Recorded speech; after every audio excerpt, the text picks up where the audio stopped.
Hello students, তোমরা যারা WBCS এর জন্য প্রিপারেশন নিচ্ছ তাদেরকে বলে দিই যে সব থেকে রিপিটেড যে প্রশ্নগুলো আমরা ডব্লিউবিসিএস এ ফেস করে থাকি, বিশেষ করে প্রিভিয়াস ইয়ার কোয়েশ্চেনের থেকে আমরা যেগুলো প্রিলিমসে ফেস করি সেইগুলোর কিছু ইম্পর্টেন্ট কোয়েশ্চেন আজকে আমি তোমাদের করিয়ে দেবো।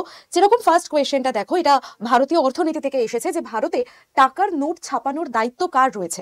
তো এই বিষয়টার উপরে অনেকগুলো কোয়েশ্চেন আসতে পারে, যার মধ্যে এটা একটা খুব ফেমাস কোয়েশ্চেন এবং এটা আমাদের সঠিক উত্তর হয়ে যাবে রিজার্ভ ব্যাংকের দায়িত্ব রয়েছে। কিন্তু সেখানেও কিছু বিষয় থাকে, যেরকম দেখো যদি আমরা দেখি যে রিজার্ভ ব্যাংক কিন্তু তারা 1 টাকার যেগুলো বেশি নোট সেইগুলোকেই ছাপানোর দায়িত্ব নিয়ে থাকে এবং রিজার্ভ ব্যাংকের কিছু সাবসিডিয়ারি তোমার ব্রাঞ্চ রয়েছে, সেগুলো একটু দেখে নাও। যেরকম তোমার ভারতীয় রিজার্ভ ব্যাংক নোট মুদ্রণ প্রাইভেট লিমিটেড, এরা রিজার্ভ ব্যাংকের আন্ডারেই কাজ করে এবং এরা এই নোট মুদ্রণের দায়িত্বগুলো নিয়ে থাকে।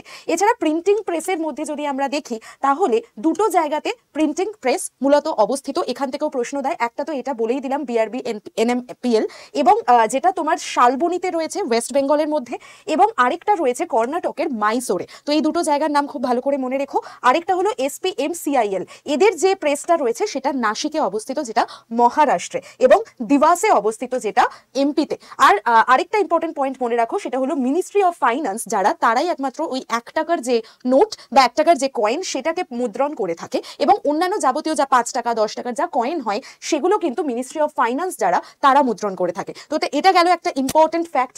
2 নম্বর কোয়েশ্চেনের দিকে আমরা চলে আসি, কে কলকাতায় এশিয়াটিক সোসাইটি প্রতিষ্ঠা করেছিলেন।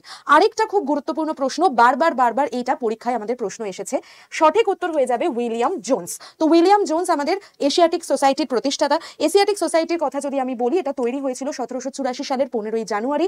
এটার লোকেশন হলো আমাদের কলকাতার পার্ক স্ট্রিটের মোড়ে, ঠিক আছে। এবং এর পারপাস কি ছিল না, যে সমস্ত এশিয়ান ল্যাঙ্গুয়েজ, কালচার, হিস্ট্রি, অর্থাৎ আমাদের যেগুলো প্রাচ্য সাহিত্য বা শিক্ষা, সেটাকেই আরো সেটার ওপরেই গবেষণা বা সেটাকে আরো আলোকিত করা। 3 নম্বর কি প্রশ্ন রয়েছে চলো দেখে নি, হাইকোর্টের প্রধান বিচারপতি নিযুক্ত হন কার দ্বারা। তো এখানে আমাদের সঠিক উত্তর হয়ে যাবে রাষ্ট্রপতির দ্বারা। এবং এই যে চিফ জাস্টিস অফ ইন্ডিয়া, তার আন্ডারে কতগুলো আর্টিকেল রয়েছে সেগুলো আমি এখানে তোমাদের পরপর দেখিয়ে দিয়েছি। মোট কথা 124 থেকে 128 নম্বর আর্টিকেলের মধ্যে আমরা চিফ জাস্টিস অফ ইন্ডিয়াকে দেখতে পাই। তো এগুলো ছিল হচ্ছে মোস্ট রিপিটেড কোয়েশ্চেন, এবং এইগুলোর উপরেই যদি তোমরা আরো ইন ডিটেল জানতে চাও, প্রিলিমস, মেন্স এবং তোমাদের ইন্টারভিউ আর অপশনাল পেপার ওরিয়েন্টেড পুরো পড়াশোনাটা সমগ্রটা একসাথে করতে চাও, তাহলে আমাদের রয়েছে ডব্লিউবিসিএস মহাপ্যাক।